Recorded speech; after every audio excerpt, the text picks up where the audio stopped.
Good morning students. इस video lecture से आज हम शुरू करेंगे history.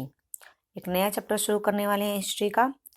Sixth, rise of janapadas, mahajanapadas and kingdoms.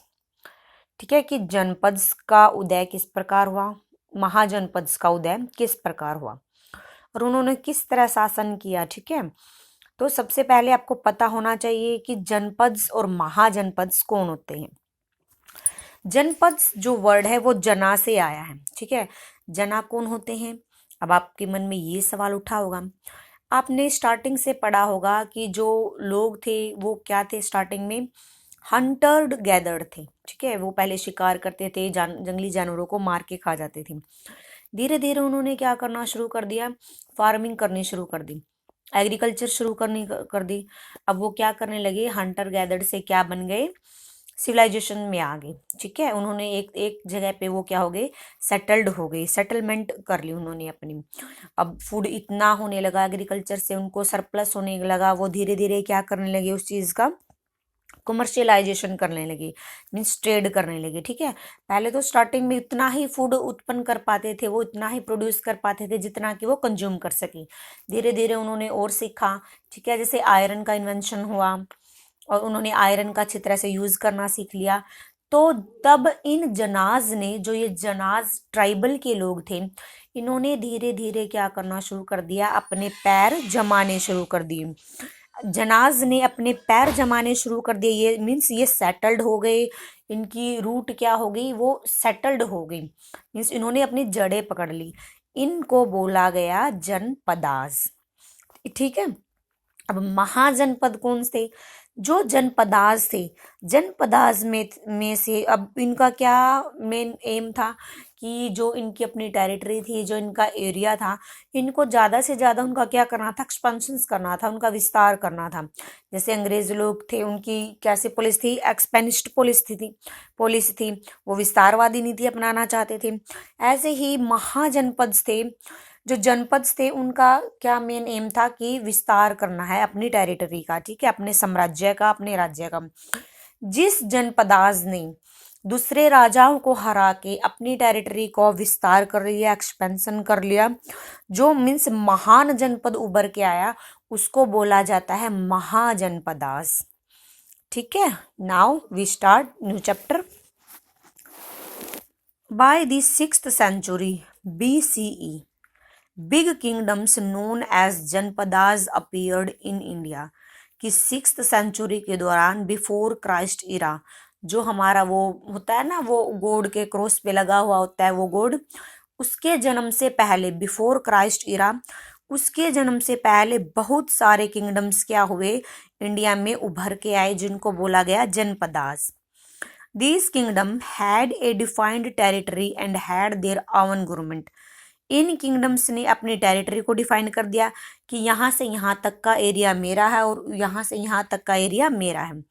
And their own government, इन्होंने अपनी क्या बना ली, अपनी गवर्नमेंट बनानी, अपने रूल रेगुलेशन, अपने लॉ जारी कर दिए लोगों को। The more powerful janapadas were called mahajanapada. जो जनपदाज बहुत ज़्यादा पावरफुल हो गए, उनको क्या बोला गया, महाजनपदाज बोला गया। Magadha was a Mahajanapada. इन्होंने एक एग्जाम्पल दिया है मगध का, ये क्या है, एक महाजनपदाज में से एक है। और भी बहुत सारे महाजनपदाज है, जैसे वत्सा है, अवंती है, कौशल है, अंगा। ठीक है, इनमें से जो महाजनपदा है वो सबसे पावरफुल महाजनपदाज है। अब जो जनपदाज है, महाजनपदाज कौन हुए, जनपदाज कौन हुए, इनके बारे में हमें इंफॉर्मेशन कहाँ से मिलती है, सोर्स ऑफ इंफॉर्मेशन कहाँ से मिलती है।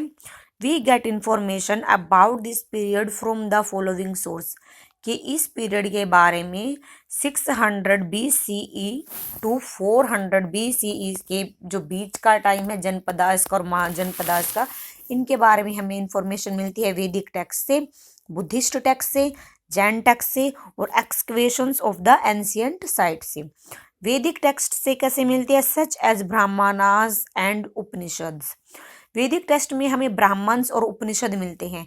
इनकी स्टडी करने से हमें पता चलता है कि महाजनपदाज और जनपदाज कौन थे। बुद्धिस्ट टेक्स्ट सच एज जातका टेल्स, बुद्धिस्ट में क्या है, जातका टेल्स है, उनके बारे में जनपदास और महाजनपदास के बारे में वर्णन मिलता है। Jain text reference of janapadas and mahajanapadas in these text enlighten us about them. Jain text भी क्या है, प्रकाश डालता है जनपदास और महाजनपदास के बारे में। एक्सकवेशंस ऑफ एंशिएंट साइट, कुछ ऐसी साइट्स है जिनकी खुदाई करने से हमें पता चलता है, कुछ ऐसे एलिमेंट्स मिले हैं हमें पुराने, जिनसे पता चलता है कि कौन जनपदास थे और कौन महाजनपदास थे। Such as Pataliputra also throw light on the period. जो पाटलिपुत्र है मगध की जो कैपिटल है वो पाटलिपुत्र है, उसके बारे में हमें एक्सकवेशंस मीन्स साइट से पता चलता है। दी जनपदास कौन थे? By around 500 BCE means before Christ era, 500 BCE के आसपास iron was being extensively used। इस टाइम पीरियड के दौरान तब जो सेटल्ड हो गए थे, ठीक है, जो जनास थे जो सेटल्ड हो गए थे, उन्होंने क्या करना शुरू कर दिया था, उन्होंने आयरन का यूज बहुत अच्छी तरह से करना आ गया था। Iron tools and implements helped in clearing jungles to bring more land under cultivation. इन्होंने आयरन का यूज करना सीख लिया था, आयरन से ये टूल्स बनाने लगे थे, इम्प्लीमेंट बनाने लगे थे, जिससे क्या कर रहे थे, ये जंगल को क्लियर कर रहे थे। और लैंड किसके लिए बना रहे थे? कल्टीवेशंस के लिए लैंड बना रहे थे, मीन्स खेती करने के लिए लैंड को तैयार किया जा रहा था। This helped in producing surplus food which is turn encouraged trade. तब इन्होंने लैंड को क्लियर कर लिया, लैंड पे एग्रीकल्चर करना शुरू कर दिया, तो धीरे धीरे क्या है, थोड़ा सा विकास हुआ, डेवलपमेंट हुआ। तो ये इतना एग्रीकल्चर प्रोवाइड कर सकते थे जमीन से, साथ के साथ वो कंज्यूम भी करते थे और उसका क्या करते थे, थोड़ा सरप्लस रखते थे, मीन्स थोड़ा बचा के रखते थे। और बचा के रखते थे तो क्या करते थे, इस किस चीज ने इसको जन्म दिया? एनकरेज्ड ट्रेड, मीन्स जो बचा के रखते हैं उसको क्या किया उन्होंने? ट्रेड कर दिया, व्यापार कर दिया, ठीक है। With the development of trade and commerce, जैसे जैसे ट्रेड का डेवलपमेंट हुआ, कॉमर्स का डेवलपमेंट हुआ, the Aryan tribes begin to lead a more settled life resulting in the growth of small territorial state called janapadas. तब इन ट्राइबल के लोगों ने खेती करना सीख लिया, ये ट्रेड करने लगे, व्यापार करने लगे, तो धीरे धीरे ये ट्राइब्स के लोग क्या हो गए? सेटल्ड हो गए स्मॉल टेरिटरी में, मीन्स स्मॉल छोटे छोटे क्या बन गए? इनकी टेरिटरी बन गई, छोटे छोटे क्षेत्र बन गए, ठीक है, छोटे छोटे स्टेट बन गए, जिनको क्या बोला गया? जनपदास बोला गया। जनपदास कौन थे? वो ट्राइब के लोग जिन्होंने जो क्या हो गए? सेटल्ड हो गए। The word Janpadas literally means the land where the Janaj sets its food and settled down। जो जनपदास का लिटरली मीनिंग क्या बनता है कि वह भूमि जहाँ पे जो जन थे, जो जन लोग थे, उन्होंने अपने पैर जमाने शुरू कर दिए या वो अच्छी तरह से सेटल्ड हो गए, उनको क्या बोला गया? जनपदास बोला गया। These Janapadas comprised of several tribes and were ruled by a ruling clan। जो ये जनपदास थे, इन जनपदास में सेवरल ट्राइब्स के लोग थे, सिर्फ एक ही कबीले के लोग नहीं शामिल थे, इसमें सेवरल ट्राइब्स के लोग शामिल थे, अलग अलग वंश से थे, ये रूलिंग क्लान अलग अलग वंश से थे। Gradually the more powerful janapadas conquered the neighbouring territories. और जब ये जनपद आपस में लड़ाई करते थे, अलग अलग कबीले के लोग आपस में लड़ाई करते थे, और उनमें जो जीत जाता था, जो विजय हो जाता था, वो जनपद बन जाता था। अब ये जनपद भी आपस में लड़ाई करते रहते थे टेरिटरी को ज़्यादा से ज़्यादा बढ़ाने के लिए, अपने एरिया को। तो ये टेरिटरी को बढ़ाने के लिए अपनी नेबरिंग के साथ लड़ाई करते रहते थे, और जो सबसे शक्तिशाली उभर के आया उसको क्या बोला गया? महाजनपदास बोला गया। The Buddhist, Jain and Vedic literature of 6th century BCE mentions 6th mahajanapadas. जो बुद्धिस्ट है, जैन है और वैदिक लिटरेचर है 6th सेंचुरी का, उससे हमें पता चलता है कि महाजनपदास कितने थे? 16 महाजनपदास उस टाइम पे उभर के आए। Most of these were situated north of the Vindhyas. इनमें से कुछ तो मीन्स लगभग कहाँ सिचुएटेड थे? विंध्यास के साउथ में सिचुएटेड हैं। Archaeologists have excavated a number of settlements in Janpadas such as पुराना किला इन दिल्ली। आर्कियोलॉजिस्ट ने क्या किया, एक्सकवेशंस किया, खुदाई करनी शुरू कर दी। उन्होंने कुछ सेटलमेंट्स मिली जनपदास की, मीन्स जहाँ पे जनपदास लोग रह रहे थे, जैसे पुराना किला है दिल्ली का, Hastinapur near Meerut, and Atranji Khera near Etah. Atranji Khera के आसपास जो एटाहा में है। The last two are in Uttar Pradesh, ये दोनों कहाँ पड़ते हैं, उत्तर प्रदेश के एरिया में पड़ते हैं। The 16 Mahajanapadas and their capital were as follow. जो इन्होंने बताया था कि बुद्धिस्ट और जैन वैदिक लिटरेचर से हमें पता चलता है कि महाजनपदास कितने हैं, 16 हैं। जैसे ये अंगा है, अंगा महाजनपदास है, इसकी कैपिटल क्या है, चंपा, और अब कहाँ पे है ये, भागलपुर में है जो, एंड मुंगेर में पड़ता है। ठीक है, मीन्स क्या है, महाजनपदा अंगा, कैपिटल चंपा, और नाउ आइडेंटिफाई एज, मीन्स आज के टाइम पे कहाँ पड़ता है, भागलपुर एंड मुंगेर में। सेकंड है मगधा, इसकी कैपिटल पहले तो राजगिरी थी, बाद में पाटलिपुत्र को बना लिया गया, और ये आज के टाइम पे कहाँ पे पड़ता है, पटना एंड गया में। इस तरह से ये हमारे कितने 16 महाजनपद दिए हुए हैं।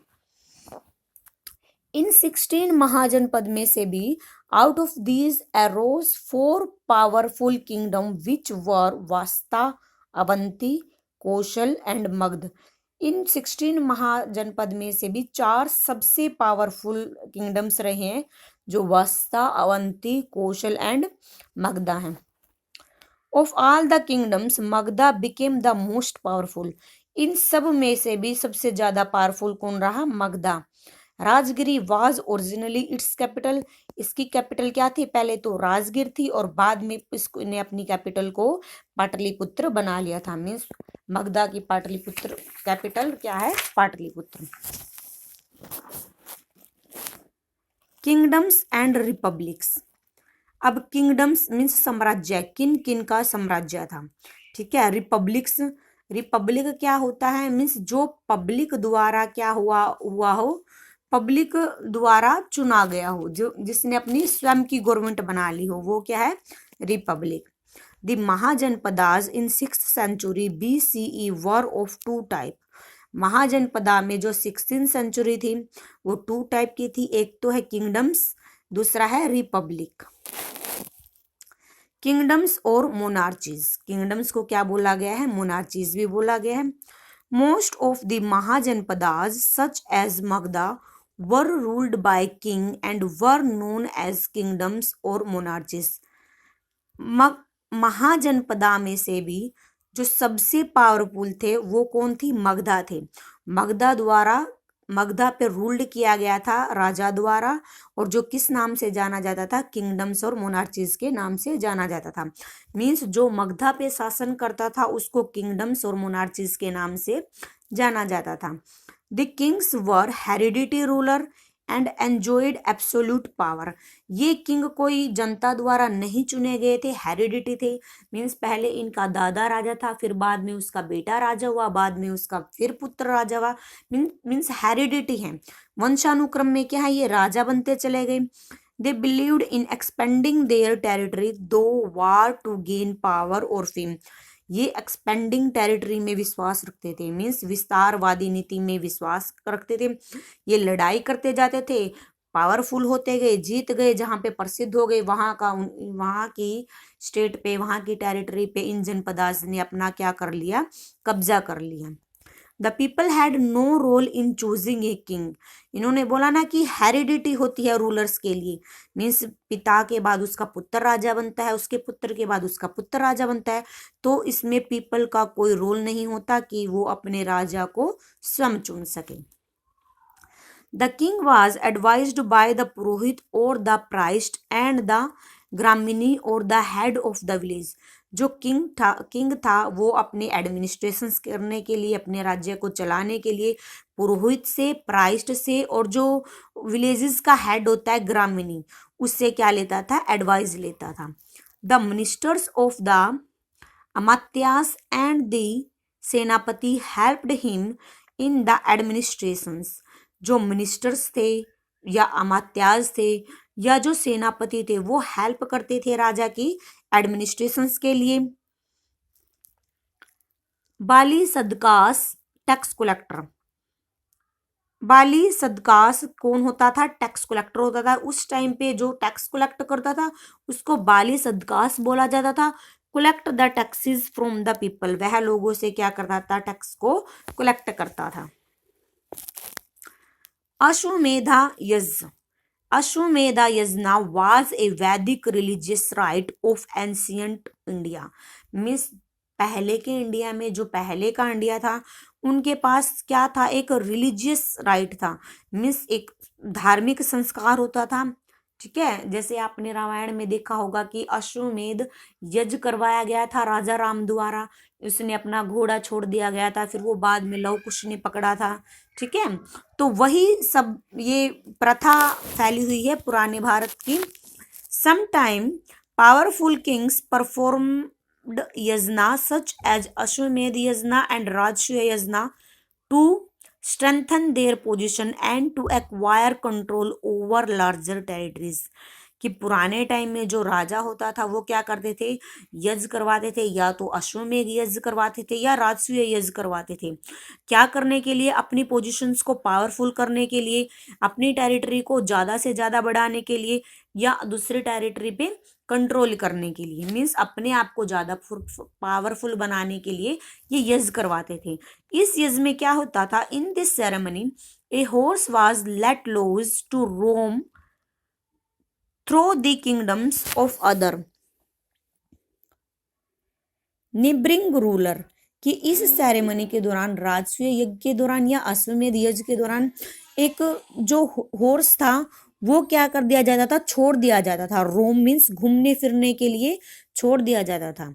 If the horse entered the kingdom of another ruler, अगर हॉर्स किसी दूसरे राजा के राज्य में प्रवेश कर जाता है, the ruler had to either fight और टू सबमिट, या तो उस राजा को लड़ाई करनी पड़ेगी या क्या करना पड़ेगा? अपने आप को झुकाना पड़ेगा, मीन्स समर्पण करना पड़ेगा। If the ruler allowed the sacred horse to pass through his kingdom, it mean that he had accepted the superiority of the king. अगर वो जो स्कैर्ड हॉर्स था, जो धार्मिक हॉर्स था, मीन्स जो राजसूय यज्ञ द्वारा पूजा करके छोड़ा गया था, वो हॉर्स किसी राजा के राज्य में घुस के बाहर निकल जाता था, तो यह मान लिया जाता था कि उसने राजा के प्रति क्या कर दिया है? अपना समर्पण कर दिया है, उनको स्वीकार कर लिया है, उसकी सुपीरियरिटी को स्वीकार कर लिया है। If how ever he stopped this sacred horse, it indicate that he wished to challenge the authority of the that king by starting a battle। अगर उसने घोड़े को रोक दिया है तो यह इंडिकेट करता था कि वह जो अथॉरिटी होती है, जो जिसने घोड़ा छोड़ा है, उसके राजा के साथ युद्ध करेगा, उसको चैलेंज स्वीकार है। तो उन दोनों के बीच क्या हो जाता था? युद्ध शुरू हो जाता था। If the horse was not captured during the year, it was brought back to the capital and sacrificed at a great public ceremony। अगर हॉर्स वापिस अपने राजा के पास आ जाता है जिसके द्वारा यज्ञ करके छोड़ा गया है, तो यह मान लिया जाता था कि वो राजा क्या बन गया है? एक महान राजा बन गया है, महाजनपद हो गया है, जिसको एक ग्रेट पब्लिक सेरेमनी के द्वारा क्या किया गया था? मनाया जाता था। The king who could successfully carry out the horse sacrifice assumed the title of chakravarti ruler.